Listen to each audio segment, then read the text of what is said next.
မင်းစားပြီးတော့သစ်ပင်အောက်မှာခဏတရေတမော့အေးသစ်ပင်ရင်းကတရေနိုးတော့ကြည့်လိုက်တဲ့အခါသူတို့ထွန်ထားတဲ့ထွန်စာဒုံးတွေအားလုံးဟာရွှေဒုံးတွေဖြစ်လာကြတယ်တထေးကြီးသူမနအိမ်မှာလှုပ်လို့တဲ့ပုံနလို့ခေါ်တဲ့မျိုးသားတယောက်သူ့ဇနီးနောက်တကသူ့သမီးဥတ္တရာလေးသမိသားဖ3ယောက်ရှိကြတထေးကြီးရဲ့အိမ်နောက်ဖေးအဖီလေးဆွဲပြီးတော့နေကြရအဲ့တော့ရှင်သာရိပုတ္တရာရှင်သူမြတ်ကြီးရှိတဲ့အခိုင်မှာဒီဖြစ်ပျက်ကလေးကဖြစ်တယ်တထေးကြီးကမေးတယ်ဟေးမောင်ပုံနာခနေ့တစ်မျိုးလုံးဆင်နွှဲတဲ့ပွဲကွာမင်းနေတော့လေငါပေးပါမယ်ကွာပွဲသွားလူကသွားပါနေတော့ကသူ့တနေ့စားလောက်ရုံပဲရတဲ့နေတော့ကလေးဖြစ်အဲ့တော့မောင်ပုံနာကပြောတယ်တထေးကြီးရဲ့ပျော်ပွဲရွှင်ပွဲဆိုတာကကျွန်တော်တို့လိုဆင်းရဲသားတွေနဲ့တော့မဆိုင်သလိုပါပဲဘာဖြစ်လို့လဲလို့မေးလိုက်တော့ပွဲသွားလို့ဇနီးကလိုချင်တယ်ကိုကဝယ်မပေးနိုင်ဘူးဆိုရင်ကျွန်တော်စိတ်မချမ်းမြေ့ပွဲနဲ့ကြုံရမှာပေါ့သမီးလေးကတောင်းတယ်သမီးလေးတောင်းတာလေးမရဘူးဆိုသမီးလေးကလည်းအားငယ်မယ်ကျွန်တော်တို့လည်းပဲစိတ်ဆင်းရဲရမယ်ပေါ့ဟာတခြားကလေးလေးတွေကကစားစရာလေးတွေကင်တယ်ကျွန်တော်သမီးလေးကကစားစရာမရှိဘူးဝယ်စားလေးဝယ်ခြင်းနဲ့မဝယ်ပေးနိုင်ဘူးဆိုကျွန်တော်တို့ပဲဆင်းရဲရမှာပေါ့အဲဒါကြောင့်တထေးကြီးရဲ့တဲ့ပျော်ပွဲဆွင်ပွဲနဲ့ကျွန်တော်တို့လိုဆင်းရဲသားနေနဲ့တော့မဆိုင်ပါဘူးတဲ့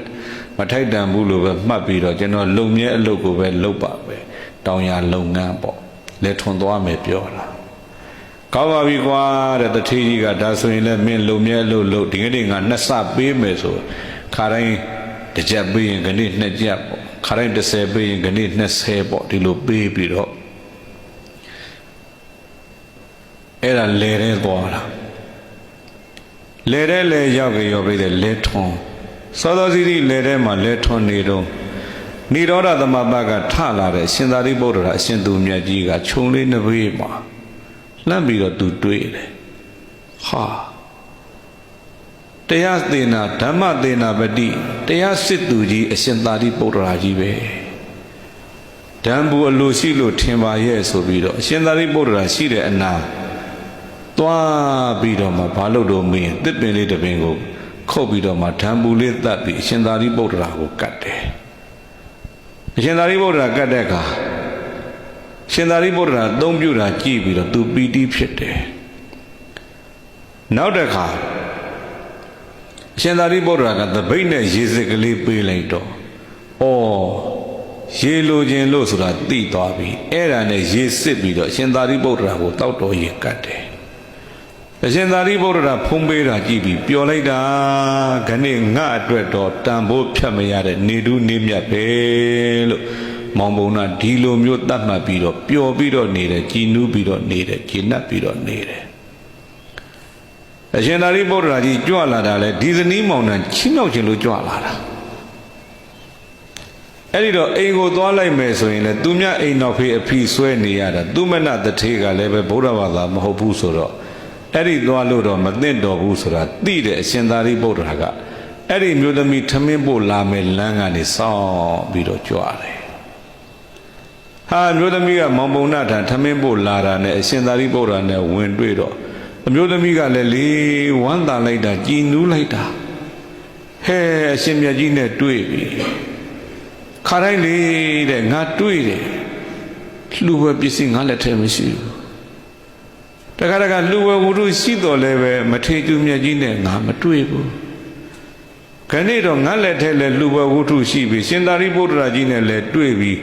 မဆိုင်မတွကိုပြိတဲ့လှူခြင်းစိတ်တွေကတပွားပွားဖြစ်တော့တိဋ္ဌထဗန္တိတိဋ္ဌထဗန္တိတိဝတ္တဝါ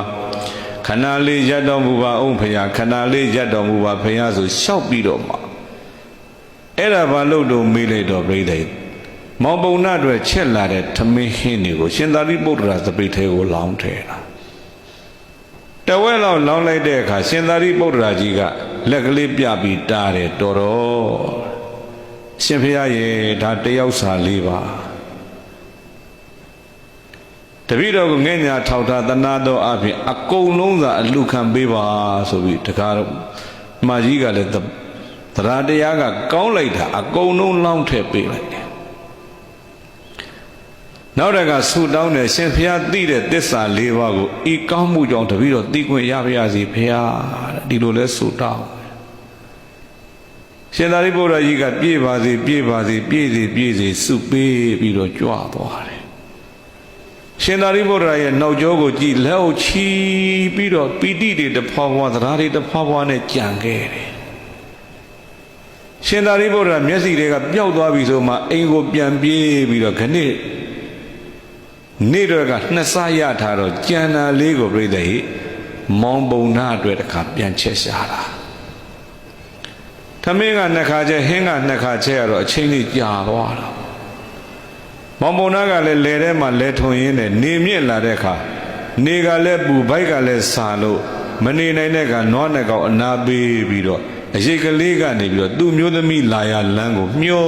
ပြီးတော့နေရှာတယ်ခါတိုင်း10 နာရီလောက်ရောက်ရင်ခဏ12 နာရီလောက်မှရောက်တော့သူဒေါသထွက်လိမ့်မယ်ပေါ့ဗျမျိုးသမီးကဒီလိုတွေးပြီးနောက်ကျသွားတော့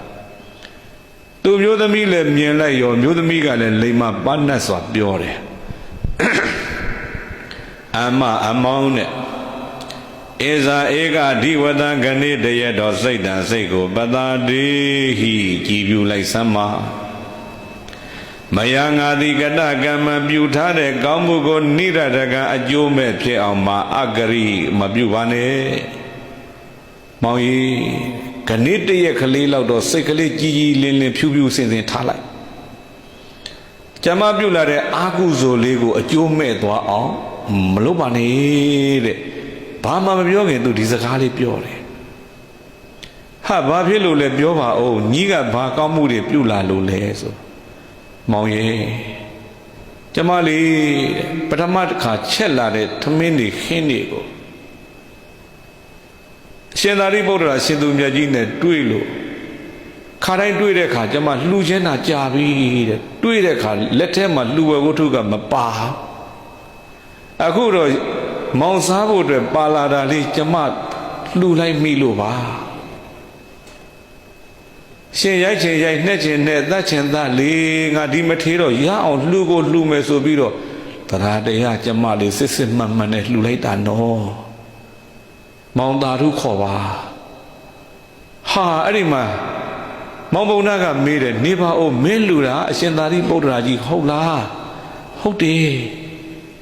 အေးအဲ့ဒီမထေသူမြတ်ကြီးကငါအလွန်ကြည်ညိုတဲ့မထေသူမြတ်ကြီး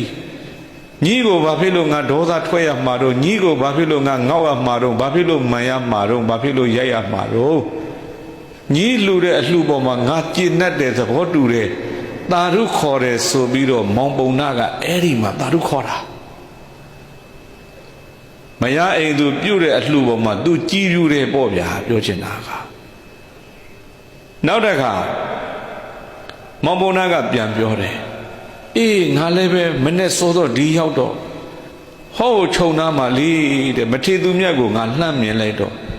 ဓာန်ဘူးလိုချင်လို့ထင်တယ်ဆိုပြီးမထေသူမြတ်သွားပြီးတစ်ပင်လေးတစ်ပင်ခုတ်ပြီးဓာန်ဘူးလေးတတ်ပြီးတော့မထေမြတ်ကိုငါကတ်တယ်ငါကတ်တဲ့ဓာန်ဘူးလေးနဲ့သူ့ရဲ့သွားကိုအသုံးပြုနာကြည့်ပြီးငါလည်းပီတိတွေဖြစ်လိုက်တာငါပီတိဖြစ်လို့မှမဆုံးသေးဘူးတဲ့သူ့ရဲ့တပိတ်နဲ့ရေစစ်ကလေးငါလက်ထဲပေးတော့ငါတောက်ရည်စစ်ပြီးတော့ငါကတ်လိုက်သေးတယ်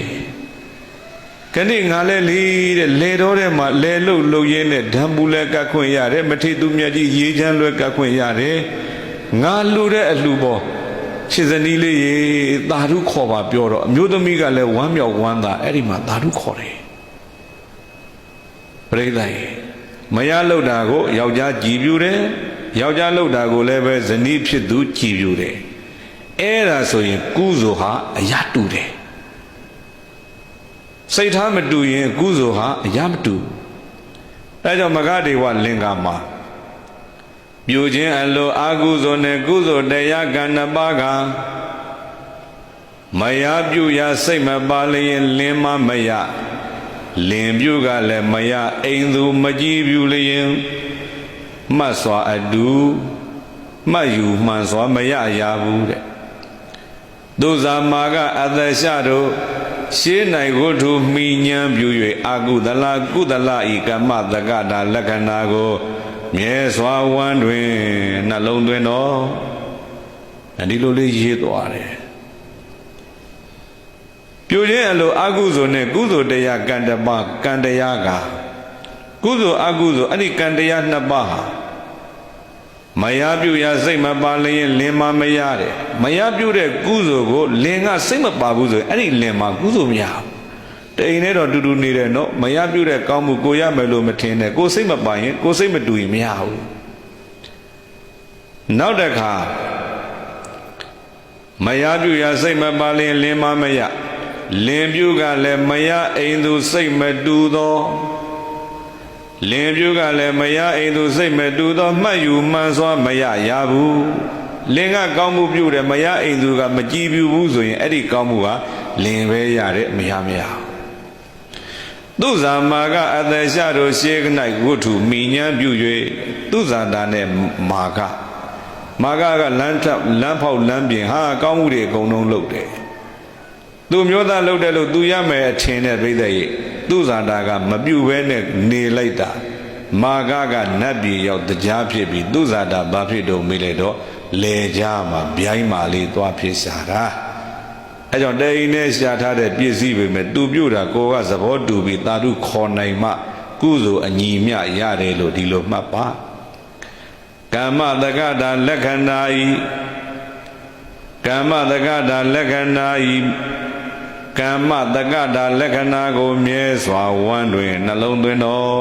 အဲ့ဒါကိုကြည့်ပြီးတော့မကတေဝရေးသွားတယ်မောင်ပုံနာတို့ဇနီးမောင်နှံလည်းဒီတိုင်းပဲ